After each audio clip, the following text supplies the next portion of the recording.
This is where the fun begins.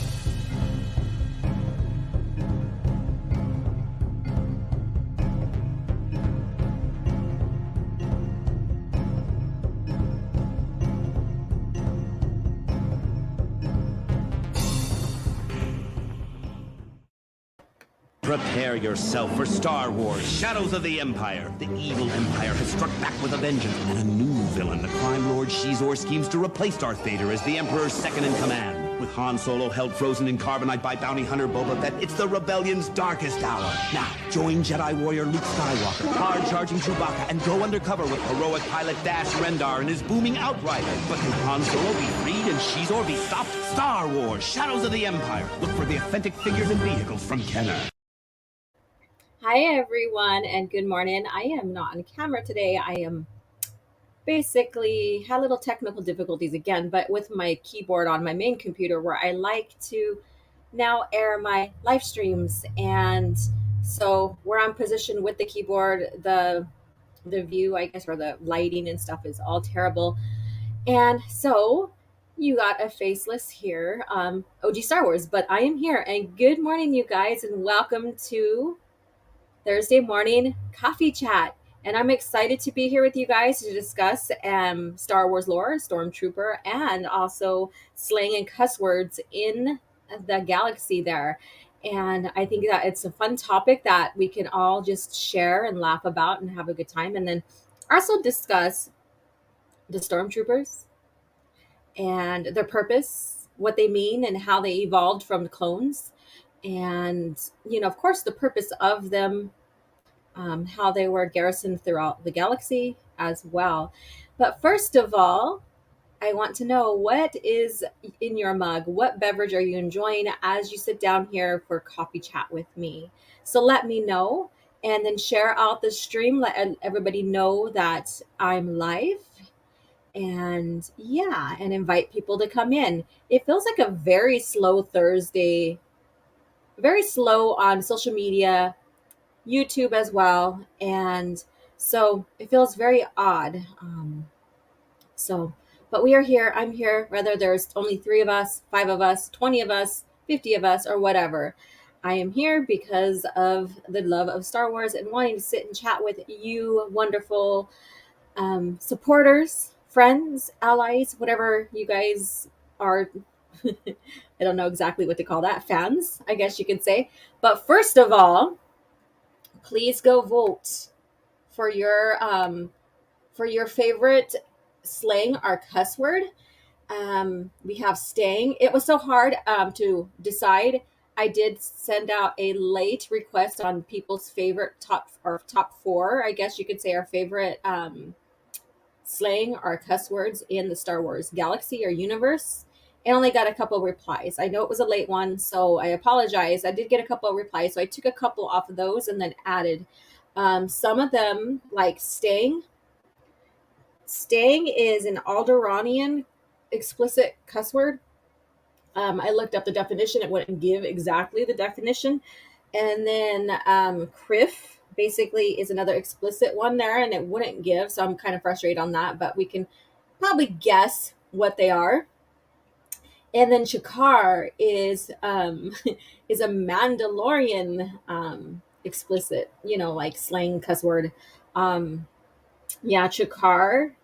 And then there is Cessor. So Cessor is kind of new. So if you didn't really get into the lore in Legacy of the Force, you may not know what that is, because I think that's when I started noticing that word is later on in post Return of the Jedi lore. Cessor means it's like a slang word for the galactic security, so the gag security. And so Ben Skywalker is the one that you may hear or use mostly that word Cessor.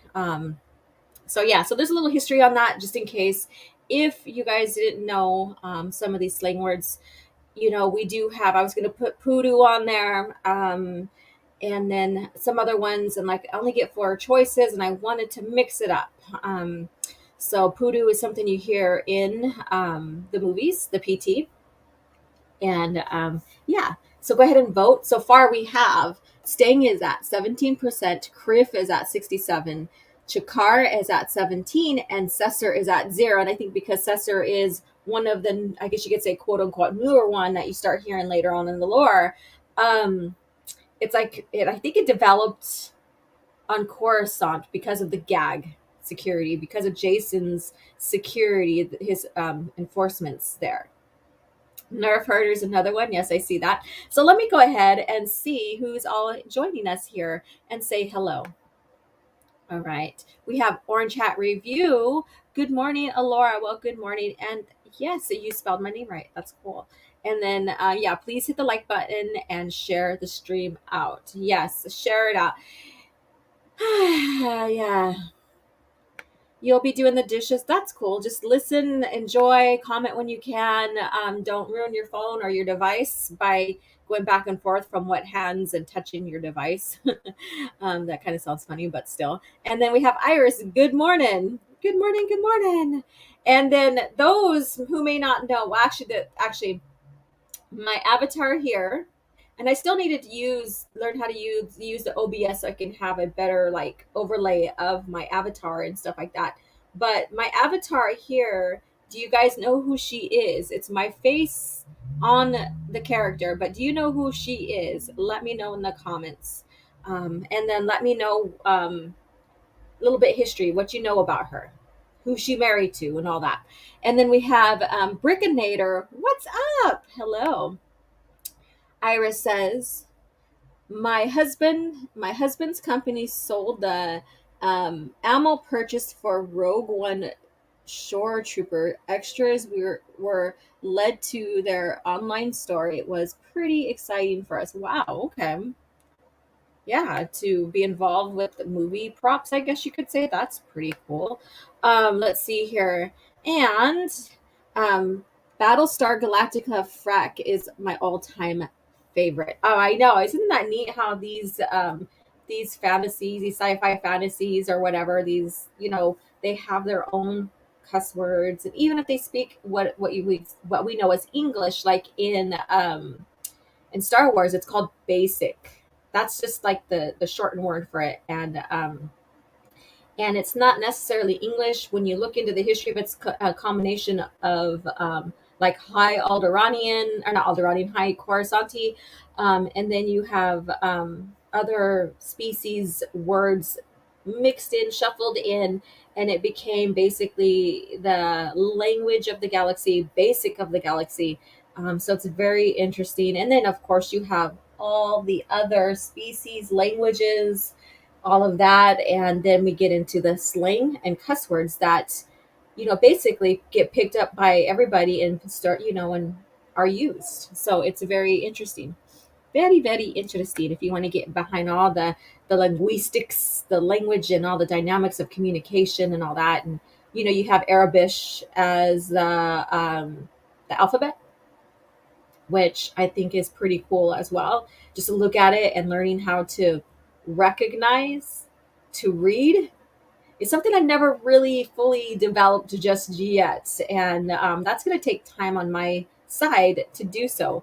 So let's see. The one Star Wars curse word I know is blast it. Yeah, that's one that I have. I was looking at last night when I was just sitting back, doing my research, studying a little bit more, figuring out like, okay, so what words do I really want to use? So if I don't get a huge response, is there any ones that I've overlooked or forgotten about? So it's pretty much exciting just sitting down and getting into like these little odd corners of Star Wars lore, and that maybe it's not in the encyclopedia or any source book or whatever. So it's pretty interesting to see and write down. Like we have Barbie, which is crazy. Barv is pig. Then we have Buckethead, basically stormtrooper, but also Buckethead was also used for the Mandalorians. Like one person I loved hearing, say on Audible is what's her name? Why am I forgetting her name now? But she says Buckethead Schoolo, what's her name? Saba 17. There we go. Yeah, when she was really cussing around about Fett and his troopers helping out and messing things up, and whatever in Legacy. And I'm just being hyperbolic about that. Yeah, she's like those Buckethead Schoolos, in her accent was pretty cool to listen to. To read it was pretty cool, but to listen to and hear her voice and how she sounds as a bearable, um, amazing stuff, pretty cool stuff. So again, I always recommend audibles, but if they're unabridged, um, I think it's unabridged, or if they're abridged or whatever. So if they're not the full, like now I'm like confusing the both of them now. So but if they're not the full story, but just plot heavy and there's scenes missing because they're just keeping to the plot and thinking so that some other scenes are not really necessary, I recommend the book first, because sometimes those little scenes that really don't seem that they're necessary to the plot really are, because then you understand the mentality, the psyche behind the characters and why they're acting the way they are. But I always recommend Audible. At one point, I was like, I should reach out to Audible to sponsor my channel, because I'm always using their Audible Star Wars books and promoting them, sharing them out, using them for my EU shorts, all of that. And maybe one day you will see me sponsored by them. But for now, um, books are the first thing I recommend. And then from there, listen to the Audible, because some of them are amazing, because I have the Star Wars, I'm just going to say quote unquote feel, or they just, because of the music, the background, all of that. So, and let's see, Brickinator says, I can't wait for Tales of the Jedi. Oh, you mean the show that's coming out? Okay, so for me, Tales of the Jedi are the comics that have been out before the buyout, before Disney became the owner of the franchise. And so I don't sit pretty well with the name being now used for something else, taken away from what was established before. But that's just me. However, enjoy your heart out. Enjoy it. If you want to look into the comics, however, we can refer you to where you could purchase or get the collection. I'd rather have you find the originals than getting the Legends label, but sometimes you have to just suck it up. I know. I hate it. But anyways, Nerve Herder, yep. And then we have Quantum Cat. Hello, hello. And those, everybody coming in, please go check out the poll and vote for your favorite cuss or slang word listed in the poll. And I'll go over them again as we move along, as we get going, just to remind everybody what they mean, and maybe how they're used a little bit more. Yeah. All right. And if you hear like a little noise behind me, I have my fan going on in my studio. It's a little warm in here and I don't have AC in here. So I have that going on. Matt G, you ever go to the dinner at do you ever go to the dinner for breakfast? To laugh out loud, huh? Is that a trick question? Do I ever have dinner for breakfast? Is that what you're saying? Oh, no, not really, but I have breakfast for dinner. Isn't that crazy how we do that? It's like breakfast feels like a comfort food. Maybe? I don't know. I don't know. Hello, Brickinator. Welcome back. Let's see here. Jaina? Jaina what? I don't know what that means. Did I miss something?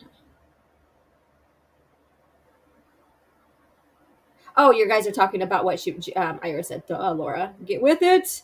Yeah, my keyboard. It's a remote. It's it's a wireless keyboard for my computer. I think it's dead, so that's why I'm streaming on my laptop again. I think it's dead, and so I need to get a new. Figure out what's going on. Make sure it's not dead. It's been charging. It's not responding. It's not turning on. Yeah, I think it's dead. So I need a new keyboard. So let's see here. Let's see here. Like, share, and subscribe. Hey, Teresa, and what are you enjoying in your cup this morning or this afternoon? Let's see here. And frack is another I use a lot. Yes, that's fun. That's a fun one too. Let's see here.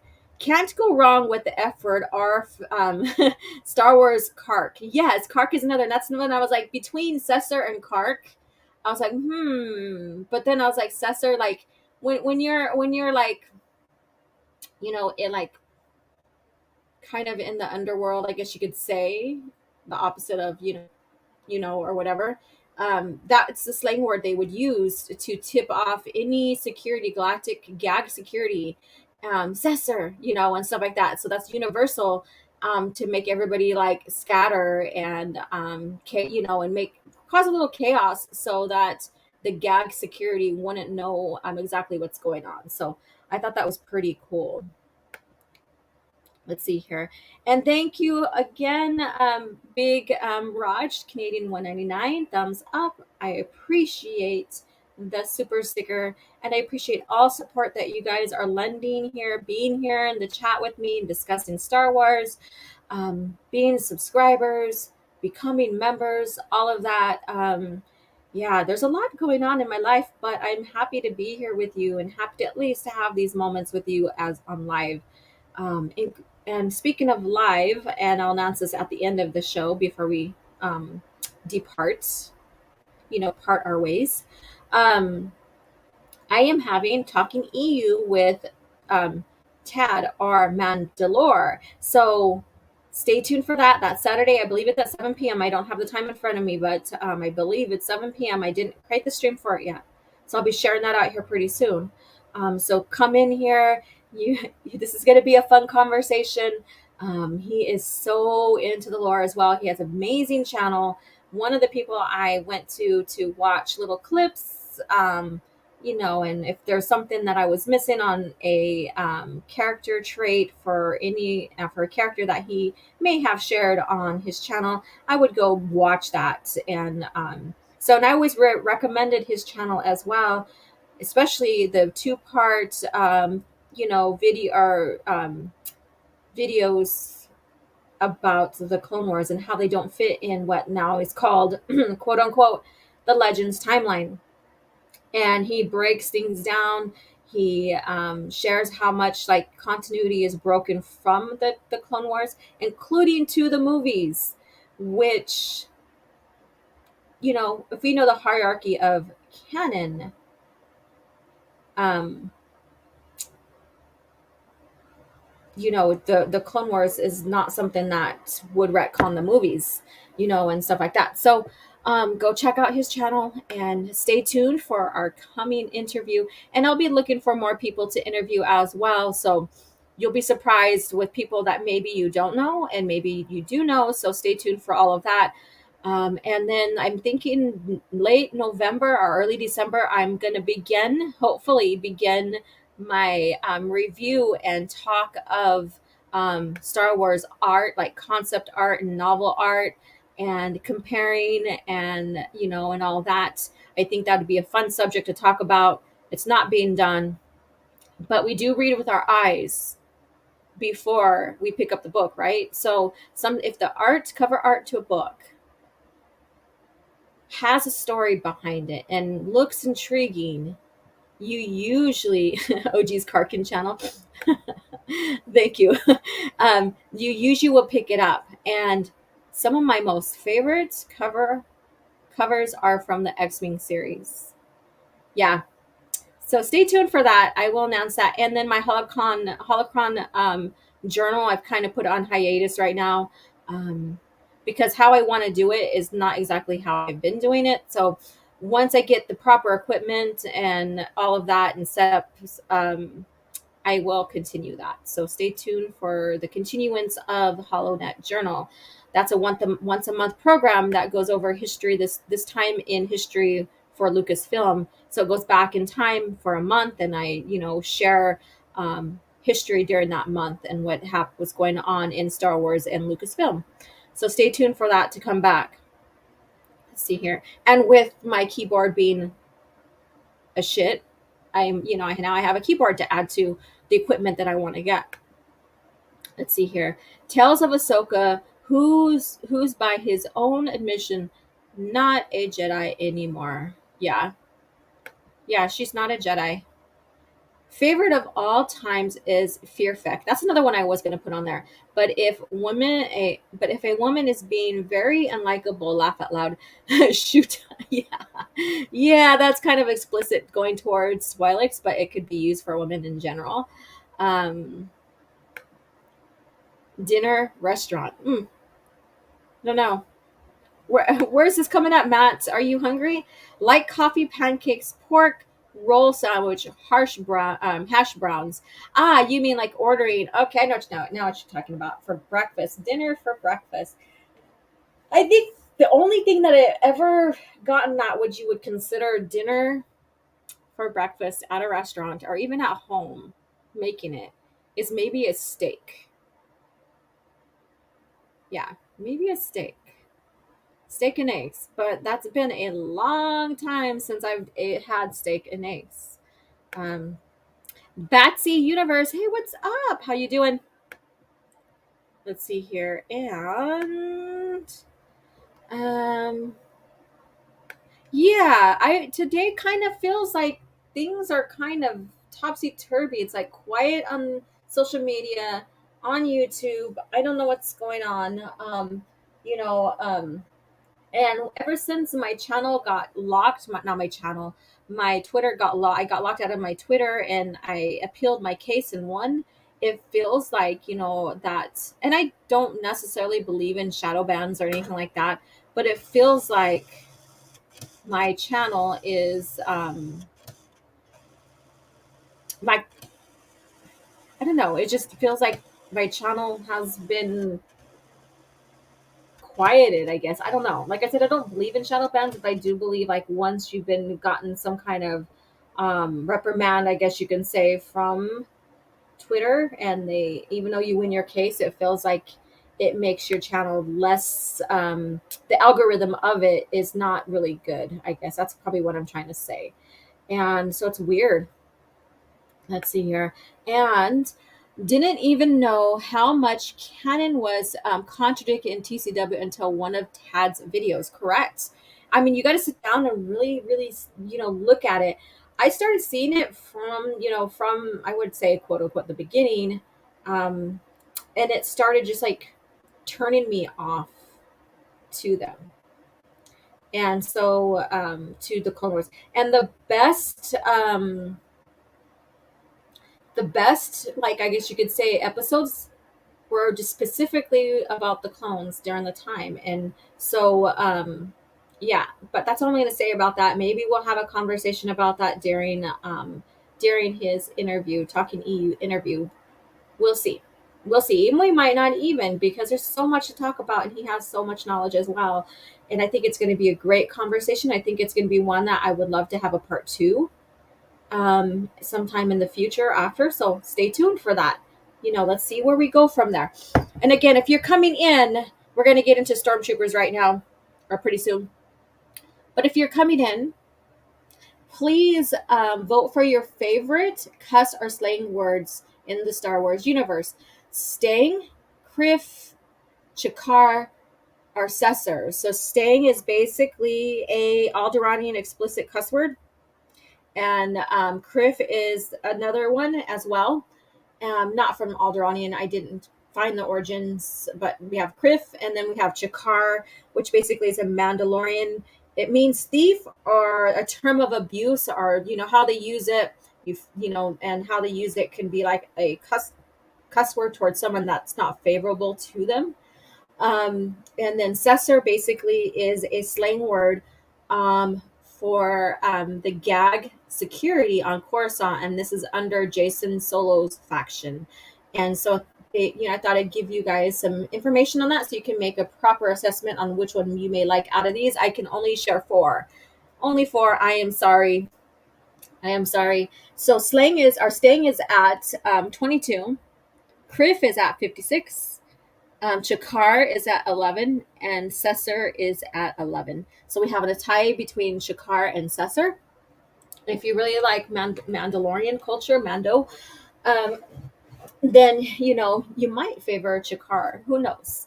Who knows? If you are really into later lore, you might recognize Cesar. And Stang is another one that Jaina. I think I hear Jaina use that a lot. And I think I hear Ben Skywalker too use that a lot. So let's see here. I don't like about TCW that Ahsoka is completely different character. Yeah, there's something about Ahsoka there, but she's only a Jedi when it's convenient to the story. Yeah. Let's see here. And there's the Mandalore's channel. So check that out. And I do have a super chat and I'm coming to you. Let's see here. And Chaos Man says the only part of TCW that I regret as part of the EU is the Mortis arc, and that is mainly because of Abeloth. Okay, the Celestials and Anakin's importance as the chosen one. Yeah, that's weird. I think that when they were trying to incorporate Abeloth, they were trying to change it up a little bit more and make it more vague to was Anakin really supposed to be the chosen one as the father or the chosen one as to end the Sith? And we all know George said that he was the chosen one to end the Sith.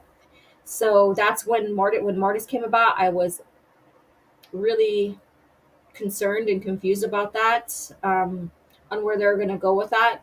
So in Fate of the Jedi, I'm glad that they made that more vague and just made it that these guys were just entities. They weren't these Force goddess or gods and stuff like that. They were just the embodiment of the Force. That how the Force works, I guess you can say.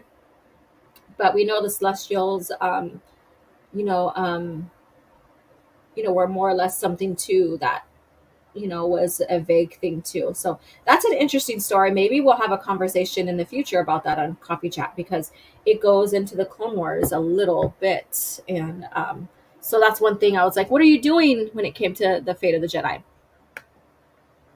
How to curse in Star Wars. There you go.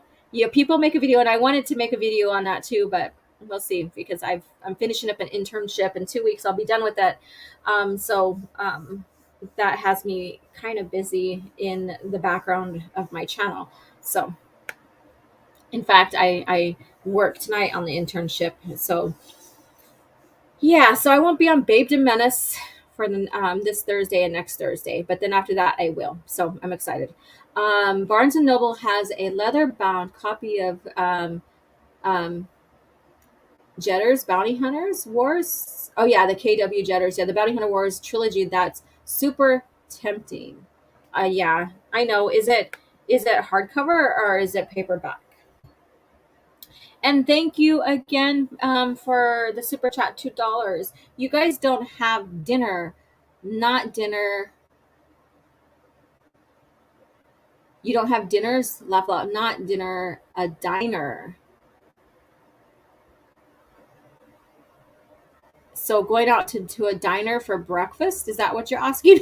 I'm super confused. I got to go back and read everything. So let me see here. Please like and share. Yes. And let's see here. 2003 micro series is greater than the Clone Wars. I agree. So much potty mouths in the chat. Gonna need some Kraken soap. Yeah, grab that Kraken soap and and and have them clean their mouths out. You can tell our generations are what generation we belong to when we talk about like soap in the mouth for cussing. And Orange Hat says the beautiful thing about Mandoa is that many of the words are used for different purposes. Also, for the SJWs, the language is genderless. I know exactly, and that's what I was telling some people. I'm like, you don't think that Star Wars never had, like other genders and genderless, stuff. Even the society, the culture, and this is going to be a good segue into the stormtroopers, but even the culture, the society of the Mandalorians, they really didn't have specific genders. Yeah, they recognized men and women, right? Um, but what I'm saying is, like, women were expected to be as strong and as productive, I guess you could say, as the man. And I thought that was very interesting. And then they go and destroy that to make it just a single human species kind of culture, and they take all of that out of that. So that's weird. You would think that if they want diversity in Star Wars, that's something they would have kept, because not only was it humans that were Mandalorians, it was different species as well. And you had human Mandalorians adopting other species as part of their families as well. And so it was like non-binary, I guess you could say. And like grandpa and grandma, was just a single word. You would have Babu Weir, you would call both your grandma and your grandpa Babu Weir. And, even with, for like children, there wasn't, you know, they were just non-binary language, like children, you didn't specifically, address it female child, male child kind of language. So it was very, very interesting here. So, speaking of Mandalorian, we all know that the clones basically were influenced by the Mandalorian culture because of Jango Fett. He was basically their progeny. He was the template, basically, of the clones, and because of that, he got to bring in people to train, start training, and he brought in some Mandalorians for the training. And I forget how to say it in Mandalorian, but basically these guys were called in the Mandalorian language like the unknown or something like that. Um, and they came in and trained. We have the Null Troopers by Cal Scarata, and there was two more trainers, and I can't think of their names just now, just yet. I should have written it down when I was, writing down my notes from last night. But we have the clones that were influenced, trained by Mandalorian, and Django was chosen because of his, not only his Mandalorian background, but because of his fighting style, which harkens to his Mandalorian background, his ruthlessness, which harkens back to that again, all of that. And so basically, they altered the clones, genetically altered the clones, so that they're more docile in the terms of like going with orders. Like they go with orders, they won't stray from orders and stuff. And yeah, some did question, but later on, but they were basically genetically altered to be these, just basically these fighting superhumans, I guess you can say, for the war. And excuse me, let me take a drink. Yeah, so very interesting thing. So, when Order 66 happened, the purge happened, and then after Palpatine won and became and then declared the Galactic Republic, or the Old Republic, as the Galactic Empire, he then, started, the clones were still used for a while. Fett's template was still used for a while after, but he basically reorganized the military. And so, the term clones and the clone army, and all of that was changed. And so the Republic Army, or the Galactic Army of the Republic, then was changed to the reorganized to the Stormtrooper Corps. And from there, they were renamed to the Stormtroopers. But in a little history here, 12 BBY, they stopped using Fett's, progeny, or his templates, after the Battle of Camino. So there's a little history there of like the clones being phased out. They still started recruiting over time humans. However, they still used Fett's template for clones for a while, until the Battle of Camino, when they decided to start recruiting all humans. So let's see what you guys have to say. A diner for breakfast. Ah, okay. OG, did George Lucas created the characters' homeworlds, or did he take it from EU because of the Revenge of the Sith commentary said Count Dooku homeworld is Serrano. So there's a lot of like exchange back and forth in the creative wise during that time of the PT. So the novels that were coming out that surrounded the PT, the company basically work together with the overall continuity between the movies and those novels. So that's why you hear, Quillen, stuff about Quillen Voss and then other things about other areas that you hear in the EU first. Um, it's because the company, with the approval of George, so George approved everything, um, they work together.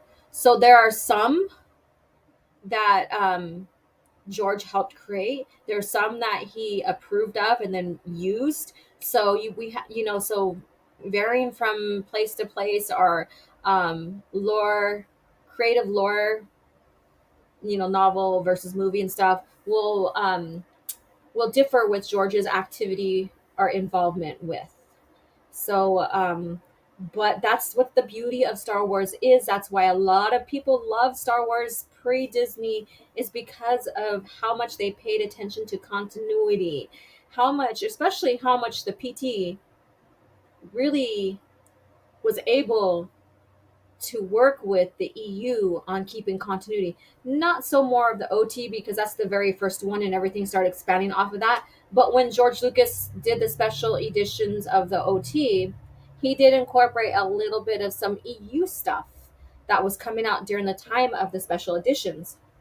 So I thought that was very interesting as well. So when people say that George ignored and didn't like and never used or whatever their banter is going to be, when you look at the movies, especially the special editions and the PT, that in itself shows that George cared about the EU, that he was involved, that they were creating a synergy of beautiful continuity between those hierarchies of canon, I guess you can say, and and made Star Wars unique as a franchise, as a continuity in one single canon that expanded 25,000 years plus. So, yeah, so that's something to think about. So, next time you watch the PT, and if you know your EU, or you kind of suspect that sounds like it came from the EU, look it up, ask me, ask anybody that is more, I wouldn't say more knowledgeable. We have our own levels of knowledge, but still, but is knowledgeable in the EU, and go with that. Ah, crap! I have someone at my door. You guys go ahead and discuss that real quick. I'm gonna go see what's going on real quick. I'm gonna mute and I'll be right back. I don't know why someone's at my door. I'll be right back.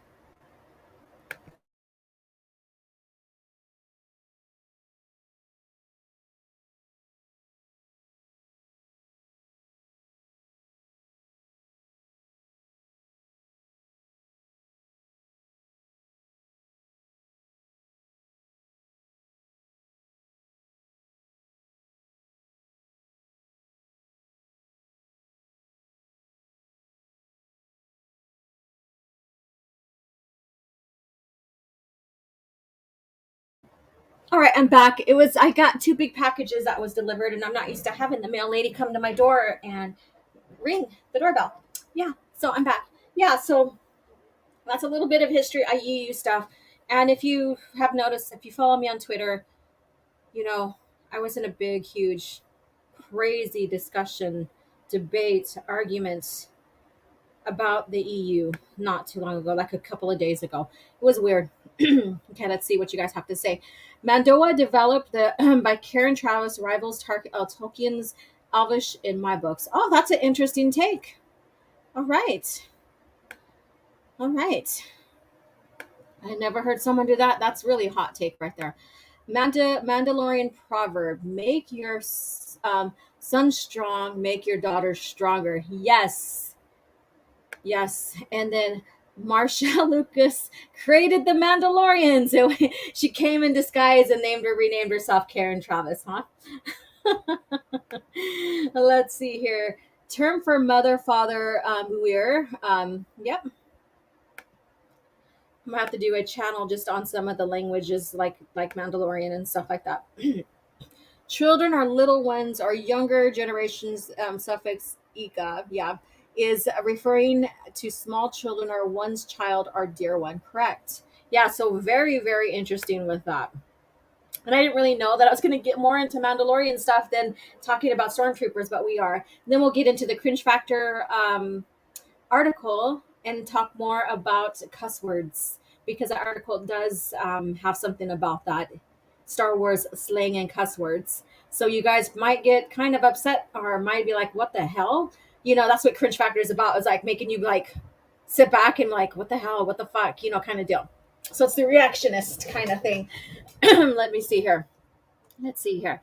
Um, Wallen Vow and others. He even brought the Death Watch members who were Darmanda. Yeah, Darmander, non Mandalorian, or traitors, or however you want to use that word.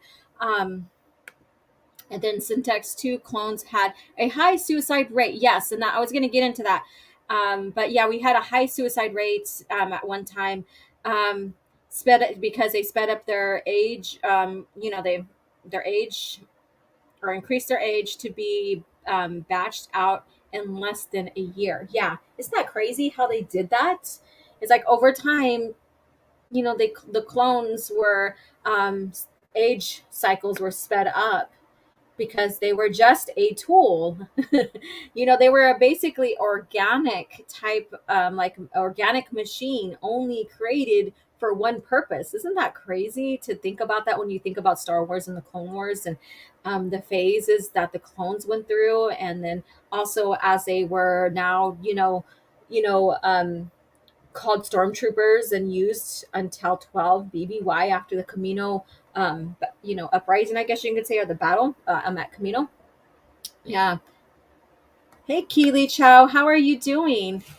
And if you guys are tuning in, we got about 15 minutes, and then I'm gonna end this poll. So before we get more into the talking about stormtroopers, since people are coming in, what is your favorite Star Wars cuss or slang word? Stang, which is an Alderani cuss word, I guess you could say, explicit. Criff is another one, not from Alderani though. Then Shakar, Mandalorian, and then Cessor, which is a slang for gag security that people would use to tip off security coming their way. And so there you go. So we have a few cuss words, I guess you can say. And then we have a slang word, Cessor. So Cessor. Yeah, and I could just hear Ben Skywalker's voice from listening to Legacy of the Force. Yeah, so pretty cool, pretty interesting, to say the least. Yeah, so vote that right now. Stang is at 29, Criff is at 48, Chakar 10, and Cessor at 14. So I might start creating a list, and maybe Soul Assassin can help me, and maybe even Orange Hat inside my YouTube community on Twitter with all the slang and cuss words. Just to, help make aware and educate on, the language that's used in Star Wars. I think it's pretty cool. Like any fantasies that invent their own slangs, language, whatever, I think it's pretty interesting because it really immerses you into that lore. Um, yeah, so we are talking right now, getting into stormtroopers, talked a bit about cuss words and slang words in Star Wars, which we're going to get more into here pretty soon. Yeah, and just basically talked about clones because clones basically are what started and end up becoming stormtroopers and being phased out, and they were the influence of what stormtroopers are to become. So I think it's very interesting that you have this little evolution of history between the clones and stormtroopers, and how the galactic empire rose and used, like they created the military right away, like Emperor Palpatine, or Palpatine, had a military established during the Clone Wars. So he had already had something, quote unquote, had something created um, long before he became the emperor. So he was putting every little chess piece into place. And when you think about that, man, I think George was brilliant. And then also the writers that he hired to write Palpatine in the EU, man, they were brilliant on Palpatine, his tactic, his how he influenced and how he controlled and manipulated all of that. Brilliant, brilliant, brilliant. I really love Vader as like an old time villain, but when it comes to like the brilliance um, of Star Wars, when we have a villain, I think Palpatine. On top of that, um, very, very brilliant mastermind. I don't think he's the most brilliant Sith, and that can be debated later. But I think that he was a brilliant mastermind because he was a politician. Yes. And James Unchained, hey, what's up? And then Matt G, if you're still here, what is your favorite breakfast item from a diner? Yeah, let's see here. And then Dead Man Walking, hey, what's up? Another channel member here. Good morning, everyone. Good morning to you. Get your vote going out on the poll there. So OG's gone. Has anyone seen Pod Race? Seen a Pod Race? And I'm back. Love all my stings tied up. I love all my stings tied up. Not tying up storylines makes me crazy. You mean all your strings tied up? Is that what you mean?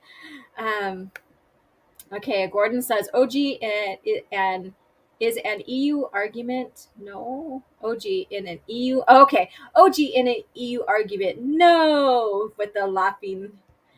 Yeah, I know, right? I know. And then me, like, I like a good debate. I really do. I like a good debate, a good argument, a good discussion. Even discussions don't have to be arguments. I love a good discussion. But when you start throwing out bullshit, same as old articles that have been debunked by the very company that the said quoter, is from and created, and then later on contradicted and said many things that makes those quotes irrelevant, then that doesn't mean that the EU was not canon, or that doesn't prove a point that the EU was not canon. George not reading the novels, which how in the hell could he when he was so busy? He read comics and he did read a couple of novels, but that's it. But even if he didn't, he read the Bible or the Holocron database to help create. But that doesn't mean it wasn't canon. And just because he said at one point Palpatine doesn't survive, Vader doesn't come back, and Luke doesn't marry, well, he contradicted himself then by allowing most of that to happen. So people who use stuff like that and think, oh, this is evidence that the EU is not canon, that doesn't say it's not canon whatsoever. And yeah, so there's my little spiel on that, is that using something that really doesn't specifically say not canon, or even talks about not being canon other than giving someone's opinion about it's not part of my movie tier, or I may not have created all of it. Like they even say that George said, like George said, I don't know nothing, I don't know anything about that, that's their world, blah, blah, blah, blah. And they use that, well, George wasn't even involved. But then, yeah, when you look and talk, do your research, talk, and hear the interviews with the authors and look in the essential reader's guide and look up, all the behind the scenes little notes that are shared in that essentials reader guide, you find out how much George was involved. Even with his company stating George has to approve everything, and then George either check marks yes or no, or changes a lot of stories and gives his opinion, to even sitting with the author and creating a species like the Sith or a culture like the Sith. That's involvement right there. So yeah, but there's my little spiel on that. So let's see here. Let's get back to stormtroopers, because I've been going back and forth on everything. Let's see here. And Django's Quaval Dar trained the clones, correct. 100 of the best soldiers, mercenaries in the galaxy, only 75 were officially Mandalorian, correct. Yes. And see, that's the thing, is I couldn't think of the word, or the Mando word. Quaval Dar, yeah. So it's a very neat and interesting story history there that I recommend all of you guys look into, because I mean, why not? Why not learn more and expand your mind on like all the development of the clones and going into, the Galactic Empire. Let's see here. Well, definitely do what I can. Thank you. I know I just gave these guys assignments. Anybody else who wants to contribute and add as that post is being created in the YouTube community, beautiful. I would greatly appreciate it. The back of Legacy Volume 3 has page-full words and terms. Does it? The back of Legacy Volume 3? Is that the comic, or which Legacy? I'll have to check it out. But yeah, I'll have to check it out. Because I did not know. See? There's some things I still don't know. Let's say Firefly insults always fun. And then what is Obi-Wan homeworld? Some books say Coruscant, but George Lucas said Stu John, but he also said it was a joke. I think they have it as Stu John. I think they do. So I think that is what his homeworld is in the lore. Stu John. Let's see.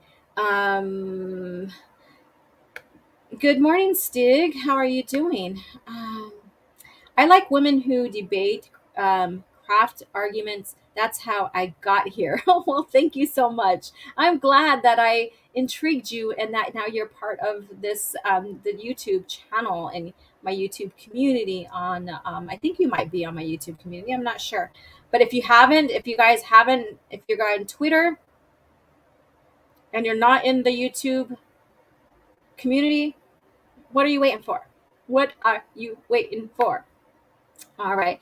A Star Wars casual or DLF fan can't maintain a valid argument with internet clippings. That, and then without even and then they resort, once they know that they're losing the argument, they start insulting. So they get into ad hominems. And I usually refrain from insulting back, but this last time I'm like, fuck it, I'm going full force. And so I did. And yeah, it was crazy. So if you followed that one, you're gonna see how crazy that got. Let's see here. There's a picture of George Lucas at the comic book stores buying Star Wars comics. Yeah, I remember seeing that. I meant to save that image and I did not. So anyways, let's get back, because we're coming up on the hour here. So let's get back into Stormtrooper trooper lore, just covering a little bit more.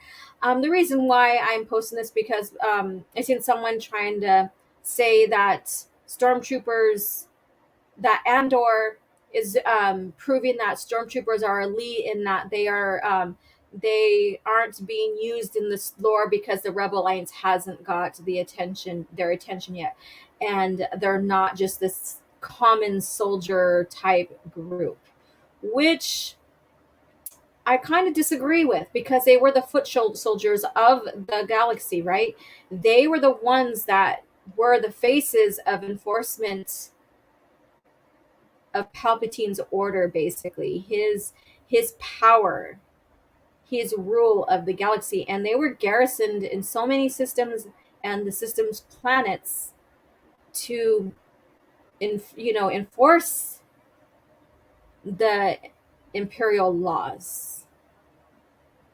And so I think that, and then people think that because the uniform or the armor looks different, that they aren't stormtroopers, which is not the case, because stormtroopers basically had different armors, like aquatic assault armor, um, and there was assault troopers who were stormtroopers. They had different armors for different environments. So there were environment specialists type armors, and that those people were trained for to use and be and adapt to.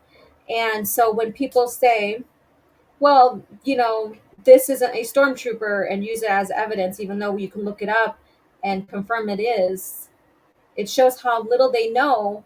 And I think this is who Disney is catering to now, which kind of is sad, because um, even going back and forth between George Lucas era of Star Wars and looking at Disney lore or Disney era of Star Wars, they still have the many different divisions of stormtroopers based on environmental and specialties and elite and stuff like that. But when you look at the history of Star Wars in general, stormtroopers are the ones who were the face of the enforcement of the empire. Like when you read the Kenobi novel, Kenobi, Kenobi novel, when Kenobi is in Mos Eisley, and he's sitting up in the cantina with Annalene, there's stormtroopers walking around.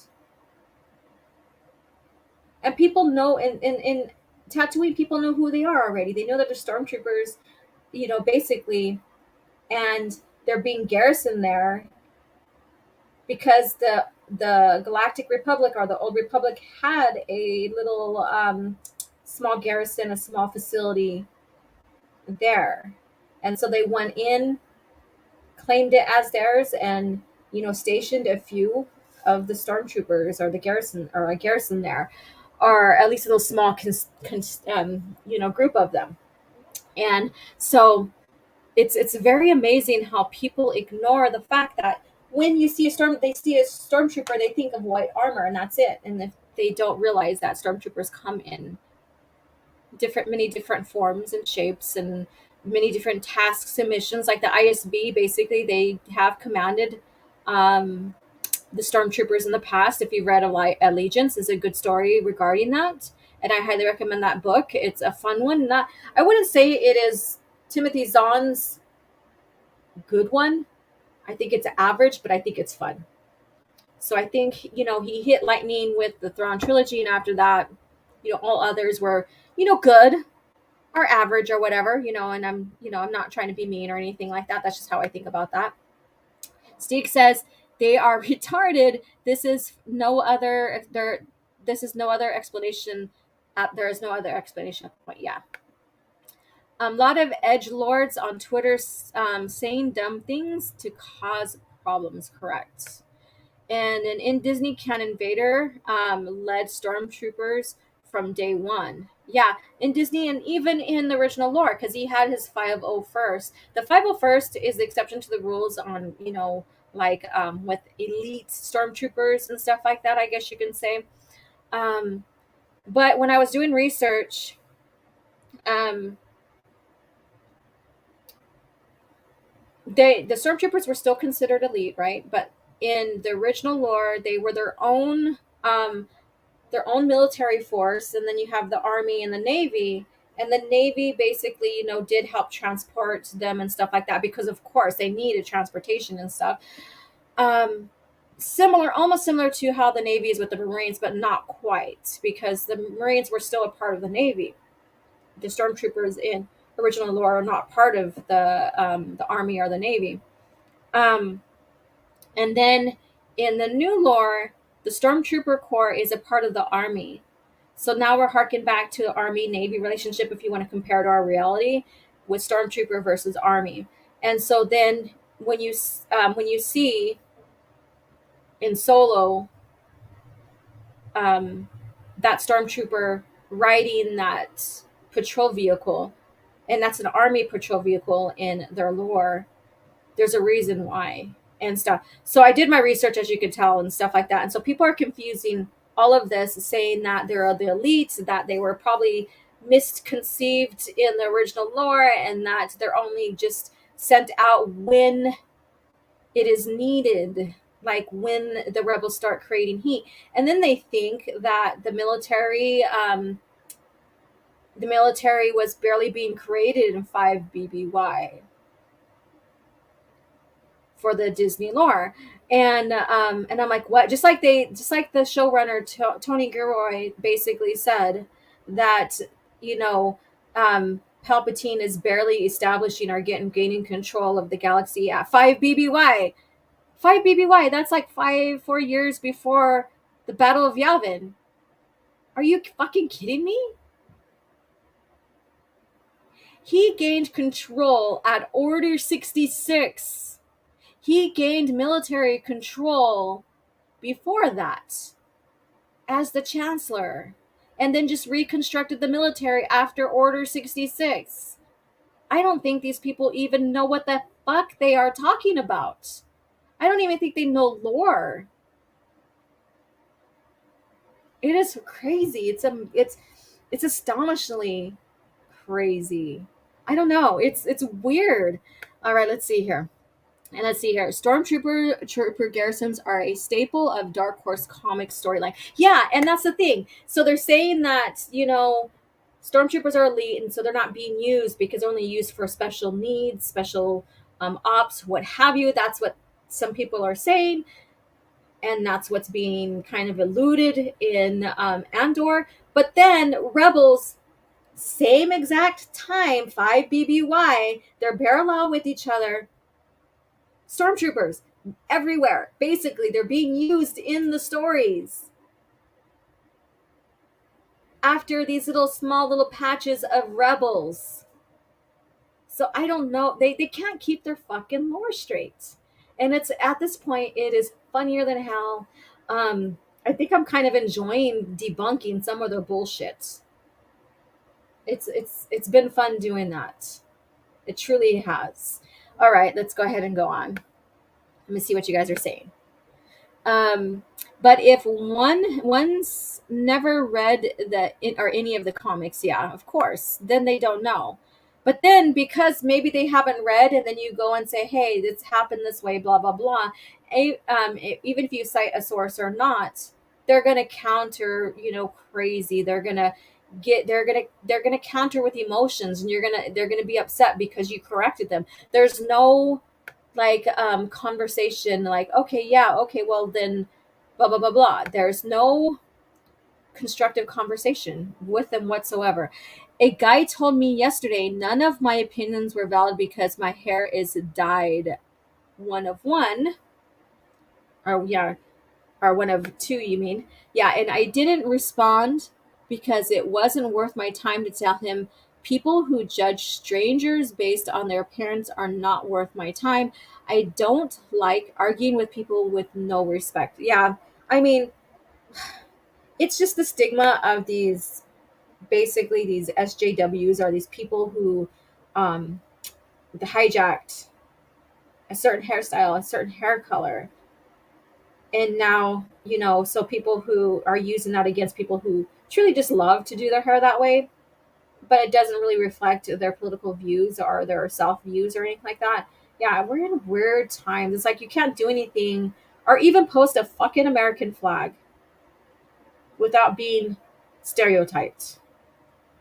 Yeah, that's what happened with me because I'm a right winger now, I guess, because I carry I post American flag, and I also support the Second Amendment, which I don't see myself in any of the political parties. I think it's all bullshit. I don't care for presidents that much because I think they promise things that they can't do, and people fall for those tactics every fucking time there's an election for them. And that goes with even the basic government, senators, all of that. Every time they bash each other, but then they promise and they can't fucking carry through, and I'm getting all political here. And so I just don't trust. I don't care for To me, those, I just don't care. But the reason why I carry an American flag is because my family comes from military backgrounds, Marines, Navy, my son too. And then also when my people fought in Greasy Grass, our Battle of Little Big Horn, we captured the American flag. So that was a big feat. And but we also are the type of people that we see when we go against our enemies, even though it's brutal, causes death, all of that, there is some respect towards the enemy as well. And that's the only way I can explain that. So that flag is still amongst my people, but put away and preserved and stuff like that. So, and I think that's an interesting thing. And here we are. I'm proud of being a Native American. I'm proud of our country, no matter how what it went through to get to this point, to me existing here on this continent. I'm proud of my ancestors for fighting for my survival, and for me being here, dying, fought and died for me as well. I mean, any human being who has had some kind of turmoil in their culture, or their race or their ethnicities, history, is going to have a sense of pride of what their ancestors went through for them to survive and be here today. And that's what the American flag is about. And then A2 or 2A is about basically the right to bear arms, because my people has experienced their guns and weapons being taken away and used against them to be killed. Yeah. So anyways, I went on a little tangent there. I'm sorry, you guys. Let's get back to Star Wars. My channel is not about politics really, but that's my tangent, I guess. And I apologize if I kind of, you know, made some of you guys feel like, oh shit, I'm gonna just cancel out today.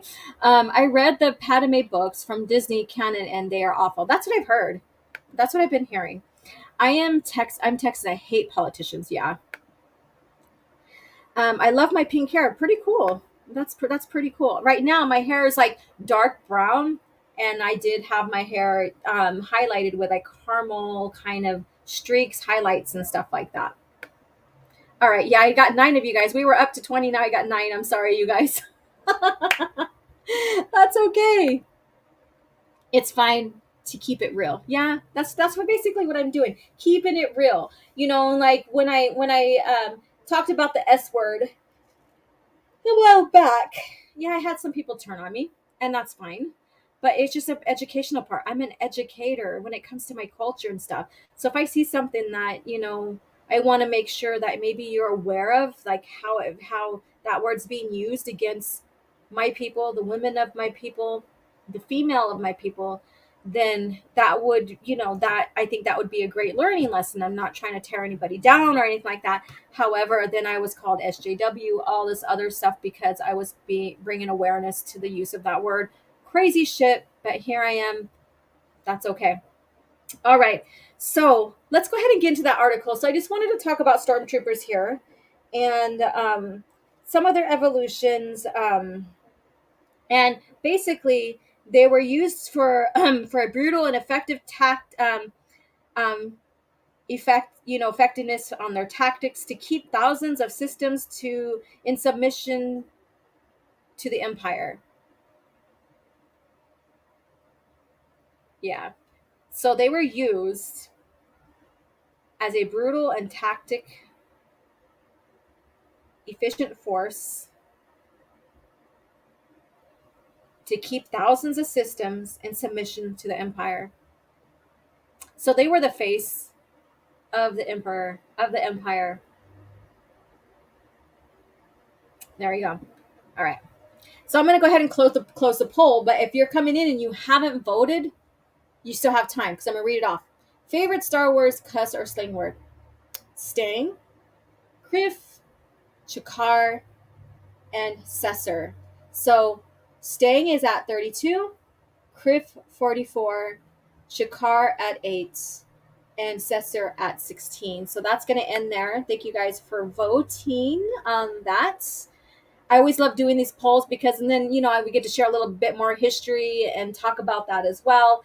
And it may further your knowledge or whatever. So thank you guys for voting on the poll and contributing to that. Okay, let's see what you guys are saying, then I'll pull up the article. What S word? Oh, that one. Never mind. Hoorah! My hubby served in the Marines. Props to your family capturing the flag. Thank you so much, and my respect to your husband as well, as a fellow Marine family member here, part of the bigger Marine family. There we go. The devil dogs, right? Let's see here. He just stopped on to say hi. I'm gonna miss the stream. Errands to run with grandma. Well, that's great. I'm glad that you're helping your grandma out. I totally respect that. Yeah, my grandmother raised me, so there you go. So I totally respect that. Have fun with your grandma, and then catch the replay and have a good day. Based OG. Ichuta, laugh out loud. There you go, Ichuta. I want to start using those words on here instead of like common English cuss words. Ichuta. All the different kinds of stormtroopers. There you go. Thank you. I need like there's so much I need to do for this channel. It's like there's only one of me, and I know some of these channels that have these have been doing their channels longer than I have. I am related to Armstrongs. Um, but I did a deep dive check, not related to George Custer Armstrong.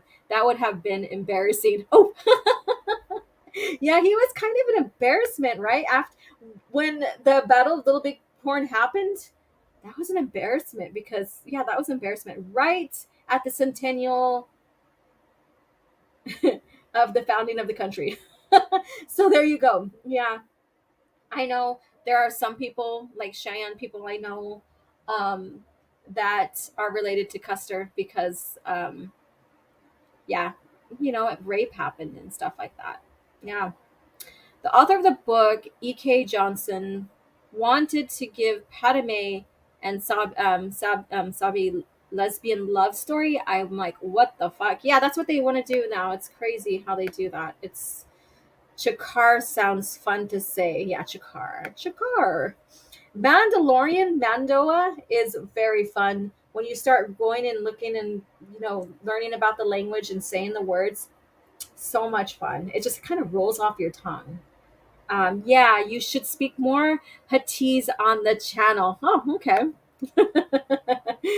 There's so many like I said, all these words that come from different species in Star Wars and being used as slangs and cuss words by all species. It's so interesting to just hear and read and get immersed in and stuff. So this is going to be a perfect segue into the article. So there you go. So share out the stream if people want to know what's going on with Cringe Factor.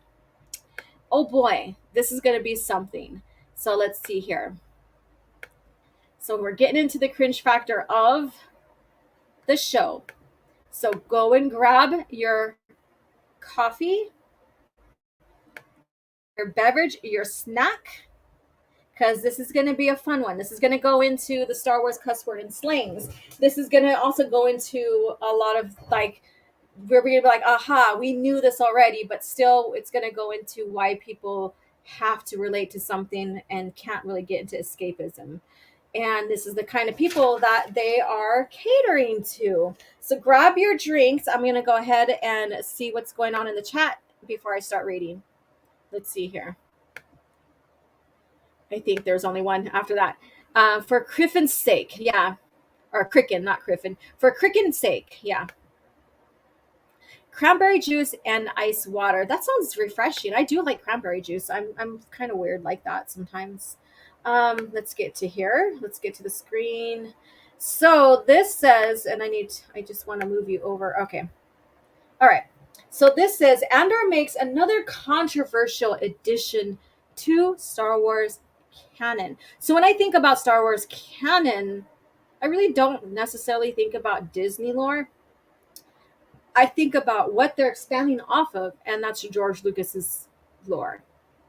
So there's a little explanation in how I think about this. And this is from L. Cupier. Andor shows a different and more mature side of Star Wars universe, and Episode 5 proves another controversial addition to the franchise canon. I think we've seen a lot of mature in Star Wars pre-Disney, and I bet you some of you guys can offer maybe novels or scenes that you've read or seen through the comics or played through the games or even seen in the movies about mature content. They're making Andor sound like it's this new groundbreaking thing that Star Wars never had before. And I beg to differ. All right, so let's move on. Let me scroll down here. Andor Season 1, Episode 5 adds another more mature element to Star Wars canon. You mean Disney lore. And it may yet prove to be controversial.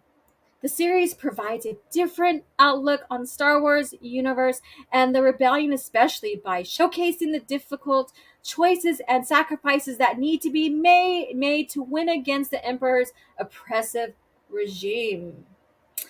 Though Andor is not the first Star Wars property to explore the founding of the rebellion, it has a distinctly more adult vibe to it, in part due to its subject matter, but also because of its approach to world building and character introduction. So, what do you guys think about this piece?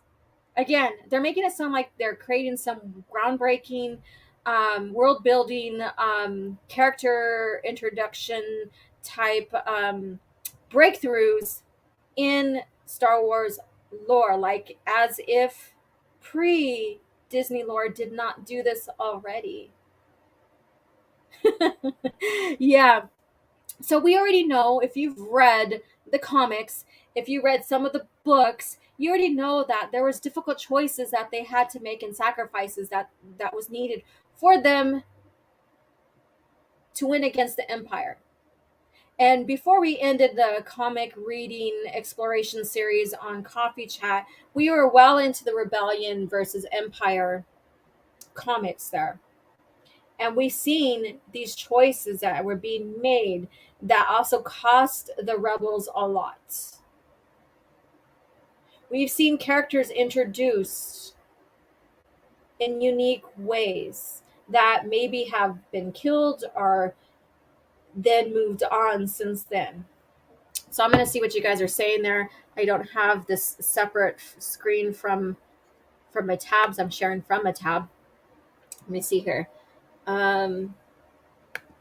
We have 10 people in here. Battlefront 2 game, Commando books, Kenobi, Darth Vader, comics all shows how the Empire was like. Correct. And so this right here, I think they're being desperate because I've been hearing a lot of criticism more than praise about the show. And criticism meaning that it's slow. It's moving like a glacier. It contradicts, and all of that. And so we've been seeing that. All right, let me go back to that.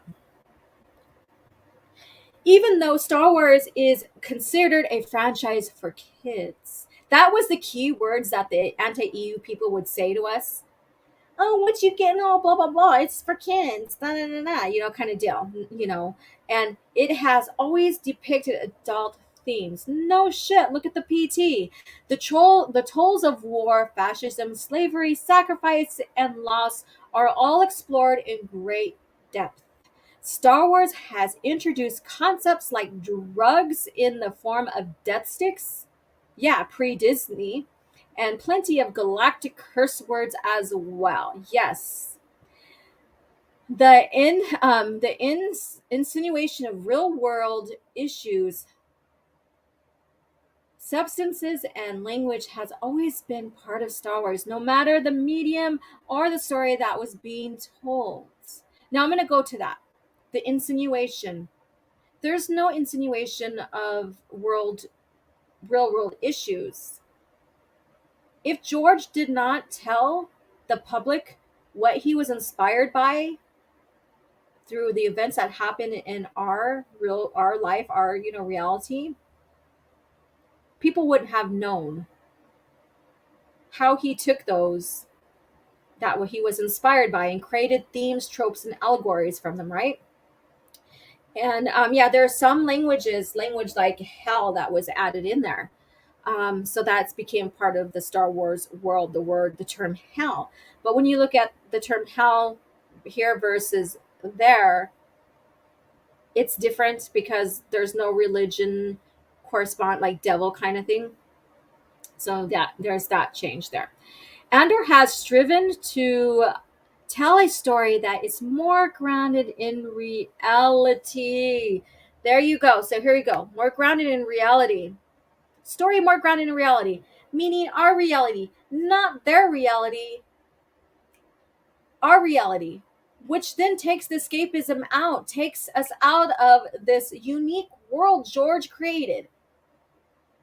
This is where they're going with their lore now, because they're catering to all these fans that has to see themselves in it, has to see inklings of the world, their reality, their world in there, in order to relate, in order to like. They can't just allow themselves to go in just to pure escapism from this reality. They want to put their weird perception of reality in Star Wars, one that people can see themselves in and relate to. Yes, which I just said, using real swear words and showing people's daily habits all help make Andor's story and characters feel more real, urgent, and timeless. Bullshit. That makes it takes the timeless out of that. When you start inserting our reality into this franchise that is a fantasy sci-fi with its own world building, its own galaxy, its own world, it no longer exists as a timeless piece. Now it's time. Now it's dated. It's stamp dated. When you look back at the OT, and especially the younger people I've talked to that maybe grew up with the PT or after the PT was created, and even with the PT's timeless too. But they can relate to it because how George used themes from mythos inspired by different cultures and took and created the Jedi, created this, created that, and also took politics and stripped them down to the very themes of politics so that it can create its own world, its own reality. And now they're saying that it's more real because they're using our reality to create Star Wars. And now they're calling it timeless, which doesn't make it timeless whatsoever. I'm going to see what you guys are saying here.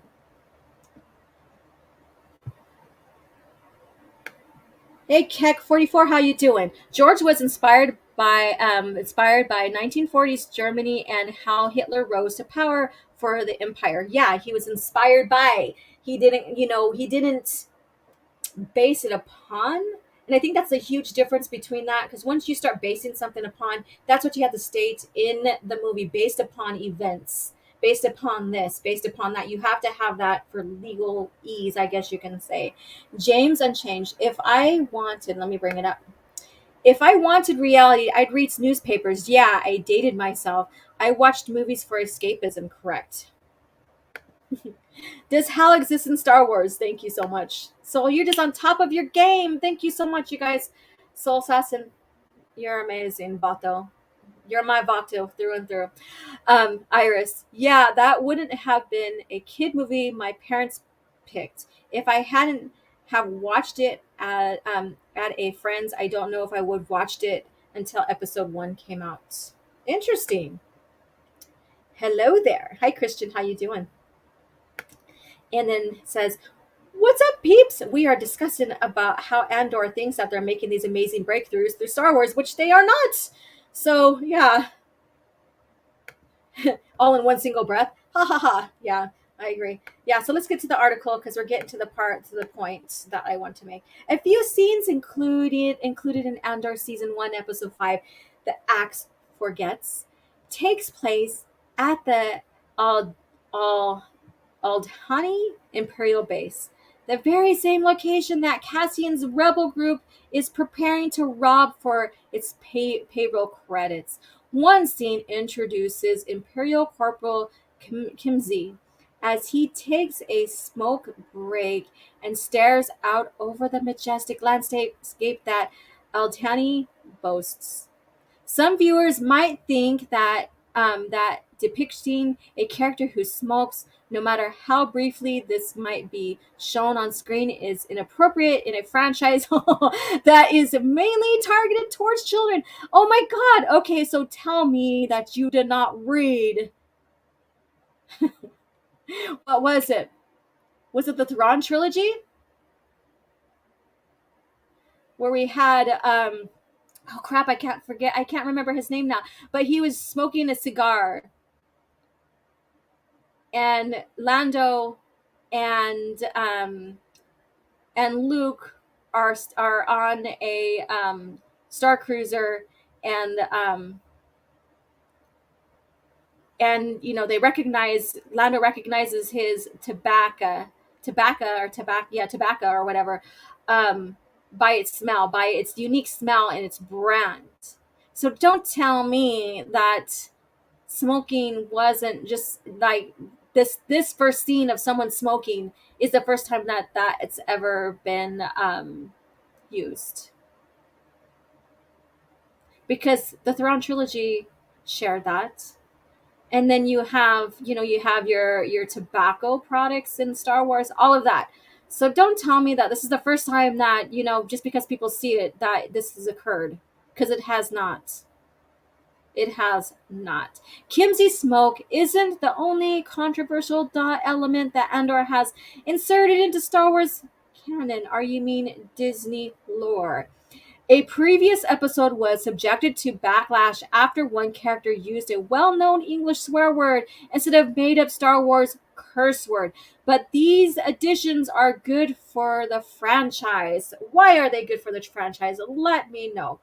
The Star Wars universe is immense, populated with places, species, beliefs, science, and magic that have no basis in our reality. Despite that, Star Wars remains relevant and relatable because of the stories that it tells and the way it treats its characters. Star Wars characters have personalities and habitats that the audience can recognize themselves. People smoke, people swear, they drink, and they make good and bad choices. And that's a fact of life. No matter how much someone may wish it was, and Andor isn't shying away from those aspects reality, making Star Wars vast and imaginative setting feel more tangible. Okay, so with that, you guys, so pre-Disney Star Wars, people didn't drink, people didn't swear, they didn't make good and bad choices. This is all here. This is what this guy, this um, journalist, if you want to call him that, this writer is trying to say. Is trying to say that before Andor, none of this was relevant or even seen in the lore, and so they're making it more relatable. They're making it more relatable. I told you guys are going to cringe on this shit. Let me see here. So having a brothel is okay, but smoking is bad for kids. Right. Oh my god. Ah, let's see here. That shill is strong. The shill strong with this one. Laugh my ass off. Yes. And then Star Wars is for kids. There goes Django's head. Star Wars is for kids. Anakin's burning a and dismembered near lava. Star Wars is for kids. Kenobi slices Maul in half. Let's see here. Urinalist. Yeah, he's urinalist. There you go. He's a urinalist. Yeah. So I'm going to go back into this article now. So George made it relatable because there were things like people lived in houses. Many species had their own way of living. They had their own type of housing. They had their own way of life. They had their own culture. Blah blah blah. Those are themes and stuff like that. People did smoke. There's tobacco in the universe. They called it something different.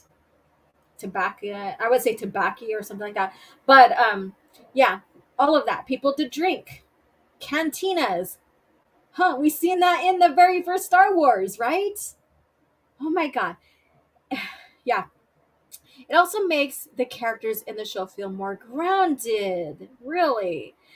They might remind you of someone you know and are not there to simply admire or detest from afar. In a Star Wars show like Andor, which is striving to tell one of the franchise's most relatable stories yet, these small details can make or break the audience's immersion. Hearing someone yell Karabast instead of shit would break the engagement, especially when coming from a human character. What do you guys think about this? This is the reason. This very sentence is the reason why I wanted to get into the subject of Star Wars cuss and slang words. So, you guys in the chat, reading, playing the games, even listening and watching the movies, because there are some slangs in the movies.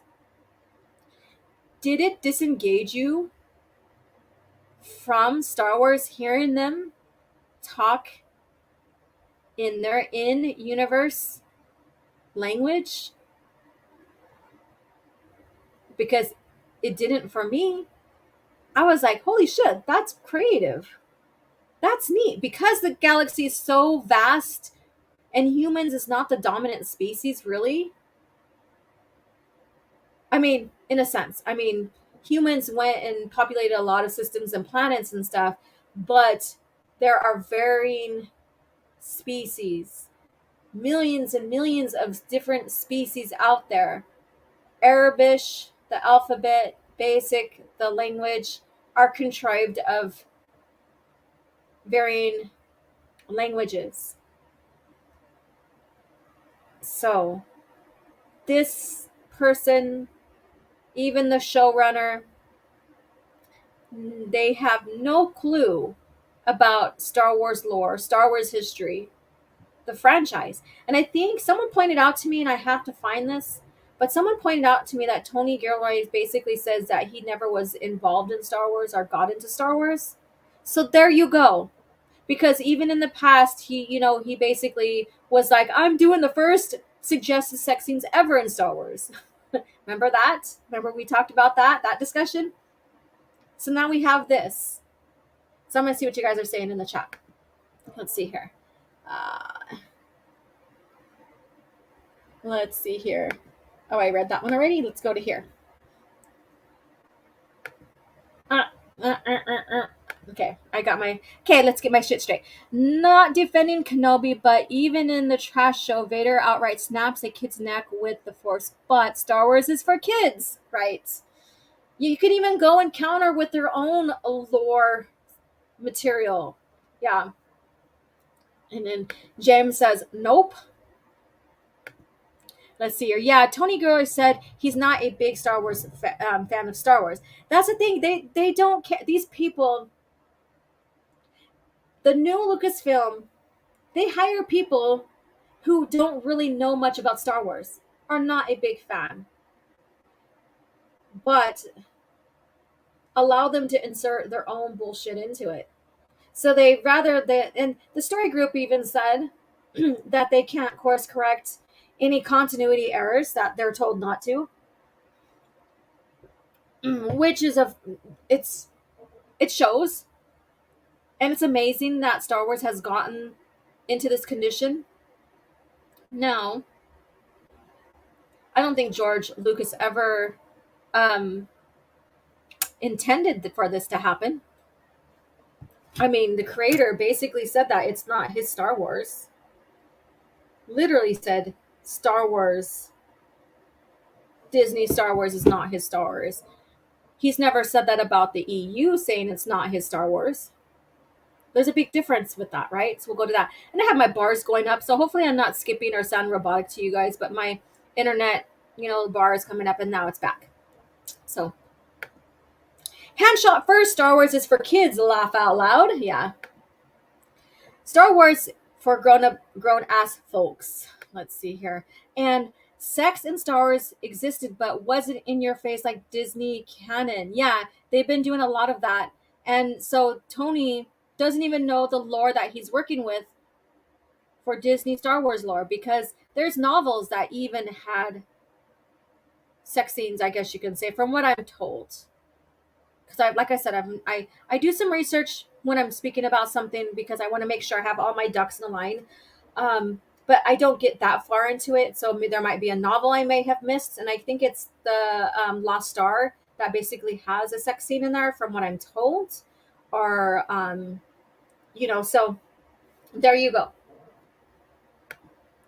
Let's see here. Star Wars is pure escapism. At least it used to be. Correct. It used to be. So I'm going to finish this article up, and then we're going to start tying things up here on Coffee Chat. So again, hearing someone yell Karabla or Karabas instead of shit would break the engagement, especially when coming from a human character, which they don't realize that the human species in Star Wars is basically different than us here in reality, because of who they are, what they how they live, their environment, all of that. So they're very different. It's just being they are more adapted to space life, adapted to be going to various planets and worlds and technology and stuff. They're very different than us. So if you're saying a stupid little slang cuss word is going to take you out of Star Wars, but how humans have to adapt and exist in Star Wars doesn't, you're full of shit. All right. An Imperial officer throwing away the evidence of their smoke break likewise humanizes that character. What? That doesn't make sense. Well, Star Wars always had people like hiding things and pretending they weren't doing that, and all this other stuff. Oh my God. Forcing the audience to question how or why that person who does something so innocuous that they themselves might do as well would have ended up working for the Empire, Palpatine's empire. Do they understand that the Empire has a varying degree of people who are all fucked up and just for themselves? All right. Andor is Star Wars' greediest show yet. I don't know. I've heard it's very slow. Diving deep into the heart of the Rebel Alliance and Empire and the ordinary people that makes up the vast majority of these organizations. The characters, even minor ones such as Corporal Kimsey, feel like they have a purpose within the show. It's all down to small character details, those that may seem insignificant at first, that play a huge role in making Andor's characters some of Star Wars' most intriguing or interesting to date. Now, who in the chat is keeping watch of this series? As far as I know it, they're still destroying legacy characters, making Mom Mothma in a weird relationship which she would never put herself in at all in the original lore. As far as I know it, from what people tell me, these characters aren't unique and satisfying. And that people complain that this is a sci-fi show, but it has no inkling of Star Wars in it. But this is just what I'm being told, and from the reviews I've seen. I do have people who love to shill for Disney Star Wars because it's new Star Wars. We gotta love new Star Wars, right? And said this was an excellent show. I'm like, yeah, of course you would think it's an excellent show. And some of these people who are really shilling or really liking really didn't get into the EU to understand the points that, myself and others make with legacy characters, and even how the Empire and the Rebellion has formed and was created. Like Tony basically said, like 5 BBY. The Empire is barely getting control of the galaxy. What?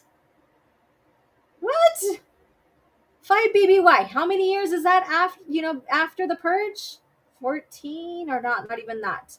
10, something like that. Yeah.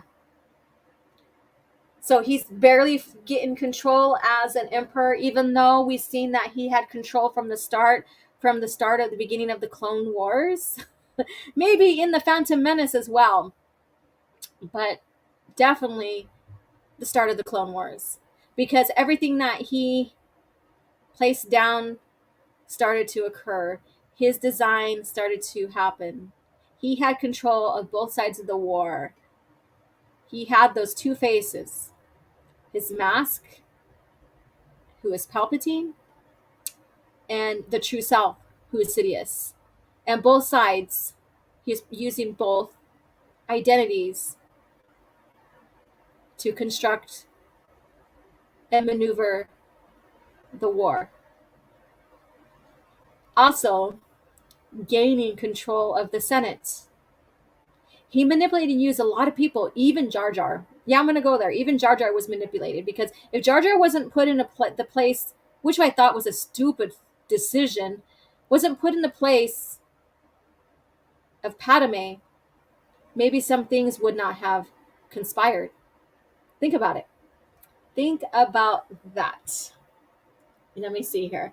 I'm going to scroll up and get to you guys' comments here. Let's see here. Star Wars grown ass folks. Let's see here. Star Wars is pure escapism, at least it used to be, correct. Legends says fearfeck. Yep, there you go.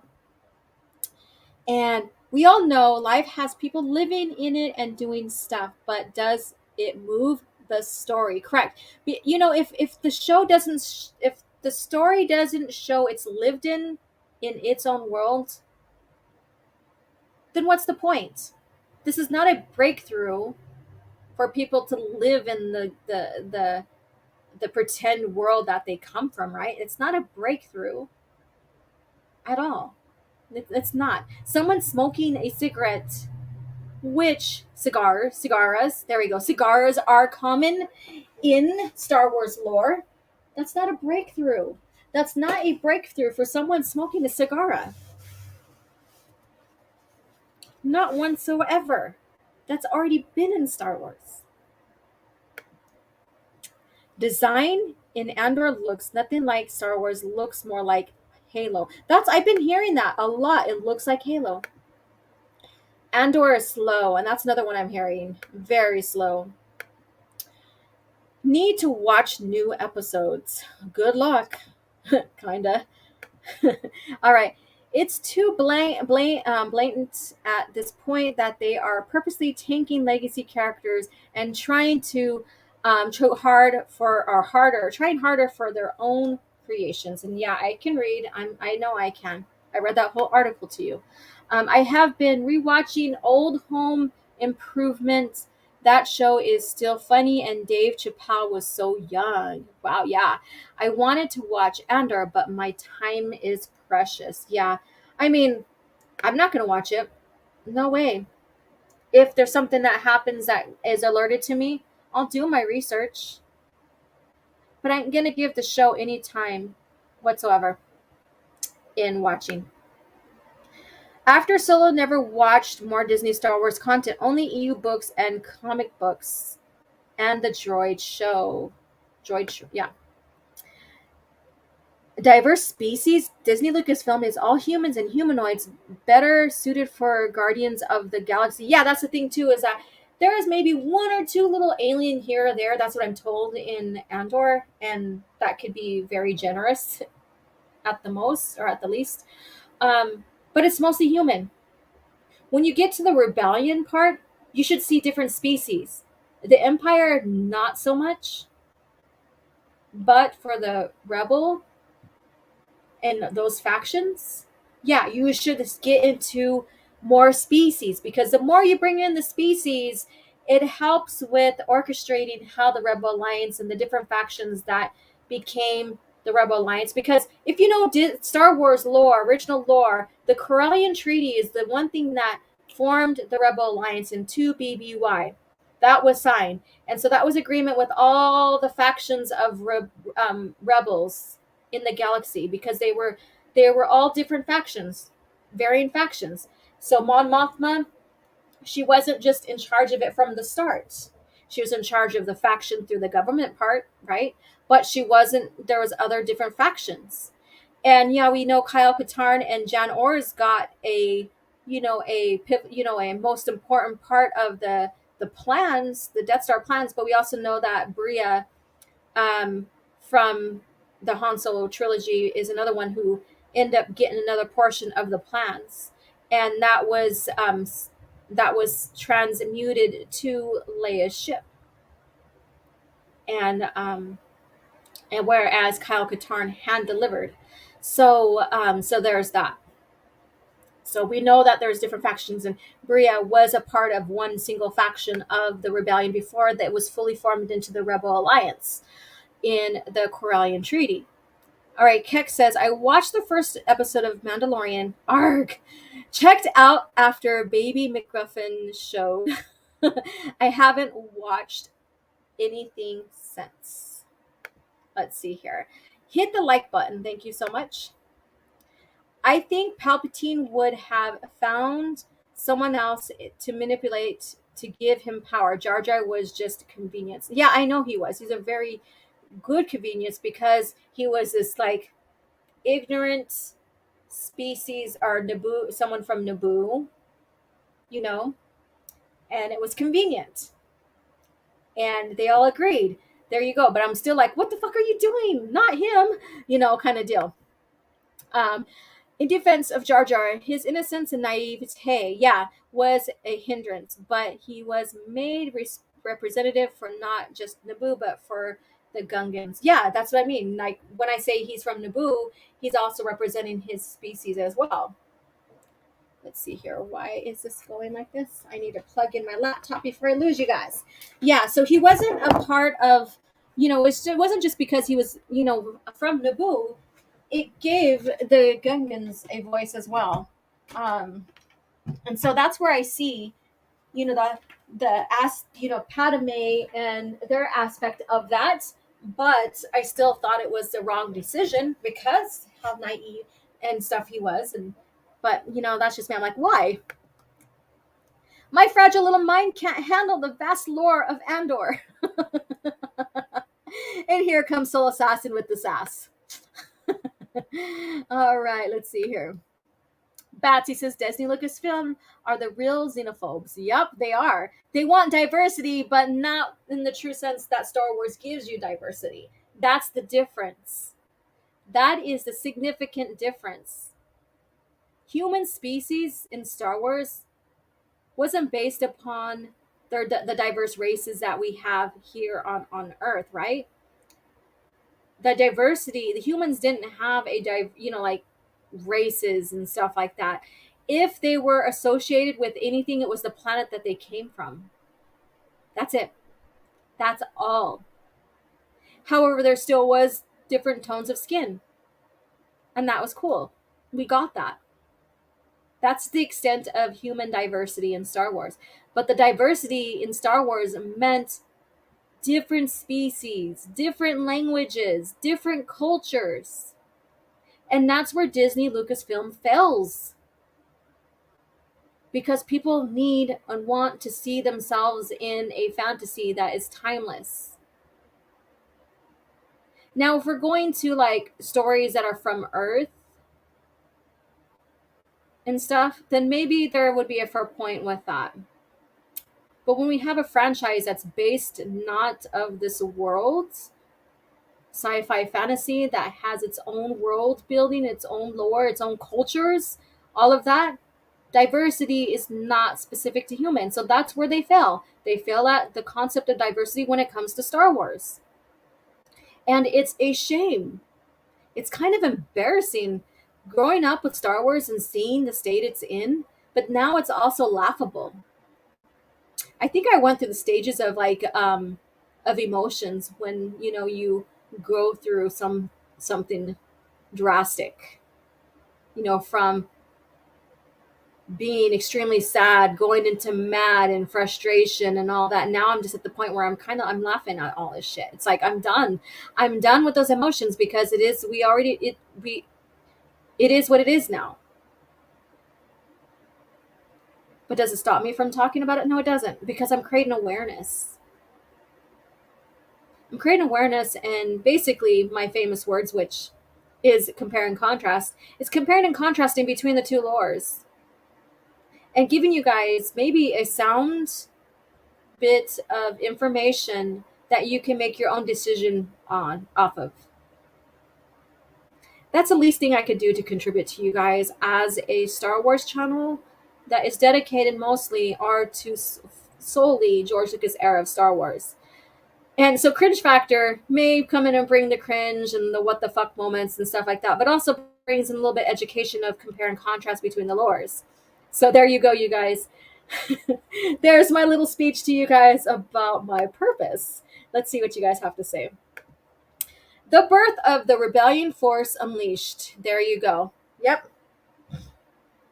Thank you again.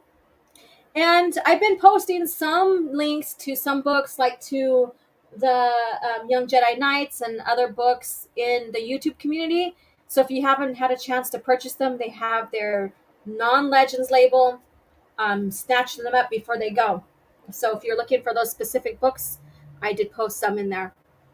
Rogue One destroyed the rebellion. They made them evil like the Empire, telling us that the end justifies the means and they would never achieve their goals fighting honorably. Well, when you get into dark forces, and I'm going to go there, at one point, Jan Ors is told by Mon Mothma that if there's any sign of Kyle Katarn betraying or turning, to kill him.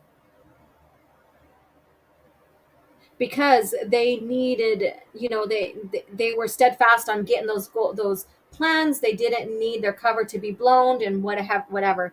Because Kyle Katarn was a part of the Empire for a short amount of time, because he went through Stormtrooper Corps and basically graduated as a Stormtrooper, and so that's why Mon Mothma said that. But for Cassian to be told to off Jen Erso, that kind of didn't make sense, because she has no ties to other than to herself, and her roots even tie back to the rebellion, if you look back into that. So that part didn't really make sense, other than if it looks like she's going to turn killer. Now that's cold-blooded. There's no that's malice. There's no reason to, like, oh, they turn and she's really a spy, like, Mon Mothma thinks that Kyle Katarn could have been. Yeah. So there's no reason. There's no rhyme or reason for that. Let's see here. 5 stages of grief. There you go. Yes. Let's see here. That's to Iris. Yeah, the last few years has just been a living wake for Star Wars. I don't think it's dead. I just think, like, the storytelling's over, and now we have what we have. Some people might say it's dead, and now we're just beating a dead horse, I guess you can say. I don't know. But I really don't think it's dead. I just think, just like, for example, Tolkien, he's gone. Yeah, some of his works are still being published or have came out and are published, right, because of his son at the time. But now his story's done. His story's over. Doesn't mean the franchise is over. It just means it's concluded. So George is no longer, the original creator's no longer with it. The story has concluded. Yeah, it left some open-ended stuff, but the story's concluded. Doesn't mean it's dead. It just means the story has been told. The story has been told. If you want to see it that way, join me with that. The story has been told, and we have this beautiful, and I'm looking down, like, where my streaming station is my bookshelf is just, like, right to my right. So I'm looking down at it. I have some books scattered and neatly piled off of the bookshelf, because I was pulling stuff out for some research. Sometimes it gets into an organized chaos. Yeah. So we have these beautiful books, these beautiful stories, hundreds and hundreds of novels, thousands of comics, more than a handful of games. The story is told.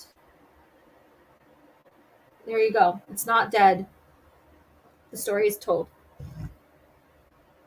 And what Disney Star Wars is a name only. They're just telling their version, I guess you can say. James Unchained. Disney knows they effed up with the ST. They won't go forward with Star Wars. They were only going backwards because they think it's safe. No, actually, I shared an article on Twitter about how this last episode of Andor is linking post Return of the Jedi and even ST stuff together. However, in doing so, they destroy all the fans, fans know and love. Yeah, so they're still bridging. They're still bridging the lore. That's what's going on. They're not ignoring. They're not going backwards. Or anything like that. They're using history from the past to set up the history of the future in their lore. So there's that difference. Carlos, living wake is when someone is dying, you anticipate its death. Disney is driving it into the ground. Well, I could see that, what you're saying there. Mixed Star Wars, we all are left with mixed Star Wars. Yeah, we're coming up on the hour here, so it's almost time to wrap things up here. So Soul Assassin says, so much left to be seen in Stars, from the beginning with the ricotta and what the future Star Wars was going to be like. Correct. Like how the Fell Empire came to be, how the new Jedi Order evolved under the Skywalkers of that generation in the Legacy comics. How did Ben, who was his love, his wife that he had kids with, all of that. And then going back into the Old Republic, all of that, all those stories, like even the timeline between Darth Bane and the PT and the stories with that could have been told, the evolution of the Sith and the immersion of the Rule of Two to what we know through Palpatine. Yeah, so there's those stories that, we anticipated. We did. But now the best way to see it is that the stories have been told. And we can only just imagine, the what ifs in between and stuff like that, So even with a sad and bitter note, oh my gosh, you guys, no, we can't. All right, so you guys, again, this Saturday, 7 p.m., Talking EU with Tad or Mandalore. So come in and join in. I appreciate super chats, and if you guys can afford it, I understand or whatever, but come in and, share a super chat, share your chats, ask them questions. Yeah, it's going to be a fun conversation. And then next week we have coffee chat. And what else is going on? I think that's it. Spacing is basically just on the back burner until Tim gets settled in his new home and he has a good internet connection. So once we're ready to go, we're going to hit the ground running. It's going to be some fun stuff here, so I can't wait. Babe Demenace, I won't be on tonight, but go check it out. It's going to be on Lorena's channel from what I've seen. So go check out her channel and join the lovely ladies for Babe Demenace. Join my girls. Go support them. Yeah, and so thank you guys again. And follow me on Twitter. Become a channel member. Come into the community, YouTube community chats on Twitter as well, where we talk specifically George Lucas era Star Wars, sharing lore, how to find books, all of that, favorite characters, all of that.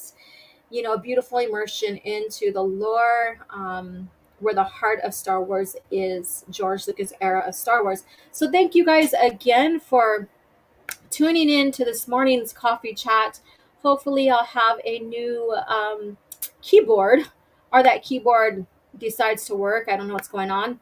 And I'll be using my main computer. But other than that, you guys have a great day, and may the Force be with you.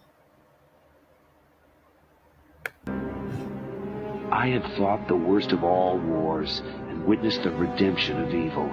I have seen balance restored to the Force. But order can turn to chaos, as it did when I was born. Now, with my loved ones and my loyal allies, I face a new challenge unlike any before. And I'm not sure this time we can win. Star Wars Vector Prime by R.A. Salvatore, the first novel of the new Jedi Order.